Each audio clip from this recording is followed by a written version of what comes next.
All right, let's get to TikTok. So we got another deadline for some sort of deal or sale. You'll recall that Trump, at the beginning of his administration, a law had been passed through Congress that was like, okay, there has to be a sale or it's being shut down.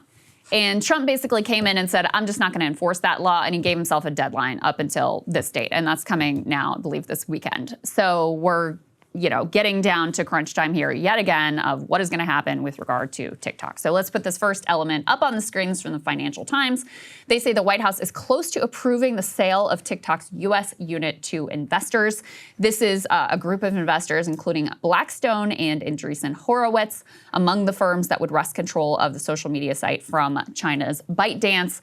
Let me go ahead and read to you a little bit of the details. They say under the terms of the transaction, a group of new outside investors, including Andreessen Horowitz, Blackstone, Silver Lake, and other large private capital firms, would own about half of TikTok's U.S. business, according to several people familiar with the matter. That U.S. unit would be spun off from its Beijing-based parent company, ByteDance.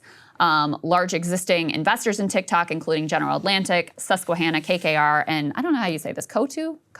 Let's go. Whatever. Yeah. Would also take stakes in the U.S. arm, constituting about 30% of the business. The plans, still in preliminary stages, could yet change, according to those involved in the process, come ahead of a deadline for a U.S. law on April 5th that would ban the app in America unless its Beijing-based owner sells it to non-Chinese entities. So, I mean, there's a couple of outstanding questions here.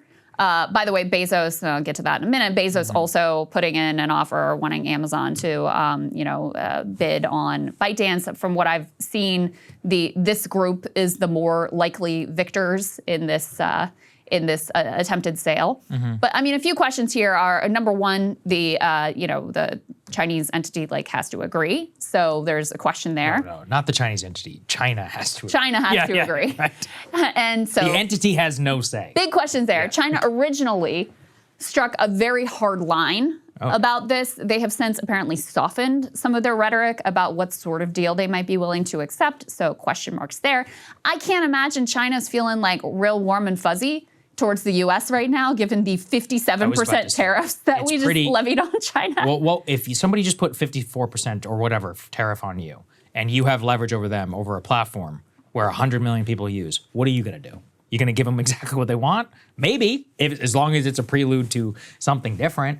Yeah, I mean, my problem with this is what's even the point of all this fakery about sales? If Beijing gets to keep the algorithm, that was the whole point. That's right. Why it was a national security issue in the first place. That's part of this deal, is that basically the group of, the conglomerate of investors would own half, but Beijing would still maintain the algorithm. And which brings in the other question of whether this even legally meets the requirements passed in this original law. I'm sure, again, there would be lawsuits. Who knows how it's going to ultimately be litigated, but that's where we are. If you want to keep it, then just fucking keep it.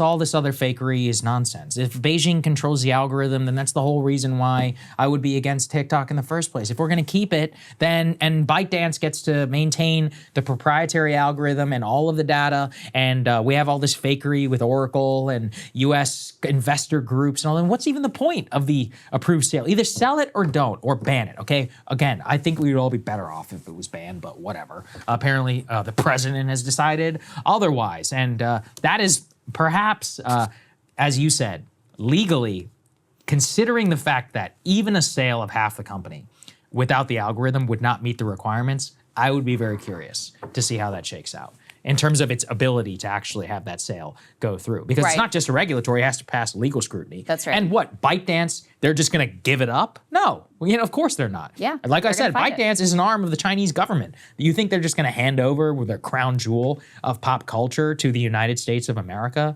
without any sort of concession on their part? That would actually make me even more furious, is if we did some deal where ByteDance allowed some fake deal to go through for TikTok, and maybe we lessened soybean tariffs or something. That would be worse, right? Because at least those are trying to correct some trade imbalance whenever it comes to farming and for the U.S. consumer, and in preserving TikTok and some brain rot algorithm as a result of that. So whatever. I mean, I washed my hands of this a long time ago. It's genuinely sickening. I saw JD on TV this morning be like, oh, it's a platform used by many Americans. I'm just like, okay, all right, whatever. What's the point? Why believe in anybody at this point? I mentioned Bezos is putting in his offer. I can put this up on the screen from the New York Times. I mean, of course, it would make sense. I didn't even know they apparently tried on Amazon to do some TikTok competitor. Did you know that? No, I didn't know that. Yes, obviously didn't work out. Are you saying like even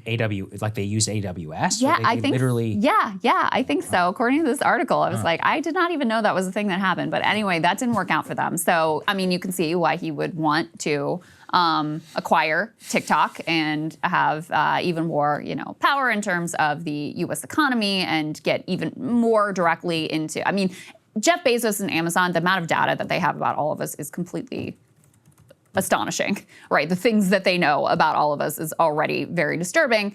And TikTok could be important for gleaning even more data. As the AI race develops, you can see how this would be increasingly valuable as well. So anyway, he is making his bid too. From what I saw, like I said, I think the other group probably has the edge here, the Andreessen, Horowitz, Blackstone, et cetera, that conglomerate.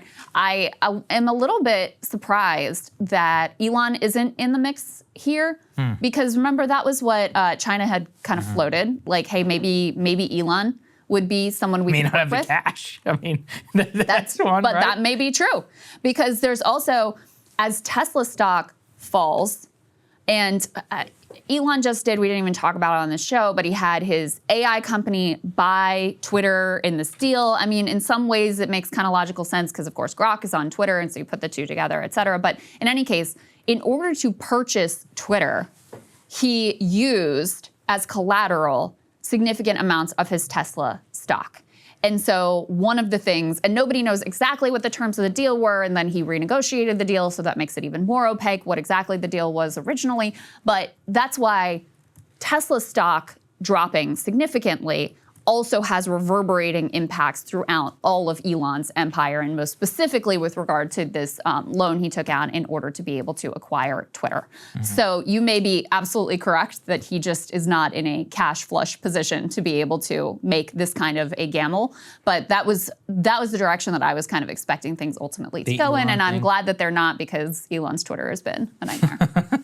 Yeah, good enough. So. Yeah, last thing here, I wanted to make sure we got this in. Let's put this on the screen. Zuckerberg was at the White House yesterday lobbying Trump to avoid the Meta antitrust trial. This is just so ironic because actually the very same time that Zuck was at the White House, I was at an antitrust event yesterday where Lena Khan and some of these other folks were, Doha Meki as well. And we were talking about the future of antitrust and how it was really up for grabs and what the Trump administration, et cetera, was going to do. And then I find out that probably at the exact same time that we were doing that, and Steve Bannon was there praising Lena Khan. Is that where that picture got Yeah, taken? that we were all at the same conference. That's funny. That at the same time that this was what was happening, where Zuckerberg is lobbying Trump specifically to avoid the Meta antitrust trial. How does it compare to TikTok? Well, obviously, it's not just about TikTok in terms of for sale. There's still bigger, more meta questions, if you will, about concentration and antitrust and market competition. And, if anything, this is actually getting away from that, where we're still keeping the company, TikTok itself, the algorithm proprietary to big conglomerates, which have huge market power over a lot of us. It's the same problem, actually, that applies across the board, whether it's a foreign company or not. It's also important for antitrust policy to be seen to be as politically neutral as possible, Yeah, because this is a very powerful tool that the federal government has, where basically they get to say whether your merger is going to be good to go or whether you're going to have some problems, and whether or not they're successful in court at blocking mergers or causing companies to have to break up or divest.